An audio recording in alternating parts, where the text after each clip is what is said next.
In this video I'll show you the ECM location on your Hyundai Elantra. So over here, if you open the hood, this is the fuse box, and right over here you're gonna find the ECM. This is where the battery is supposed to be, but it has been removed in this car. Since the ECM is over here, to open it you need to pull these over here and pull that. Okay,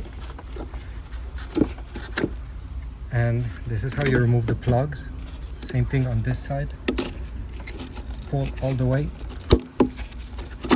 and then the plug should come out just like this. To remove the ECM, you have 10mm bolts, one here, and you have two more down below. I know it's hard to see, but another one here and over here. It's a bit tight to work, so with an extension this should be done. Thanks for watching. Please leave a like, subscribe, and I'll see you in the next video. Also, don't forget to leave a comment down below.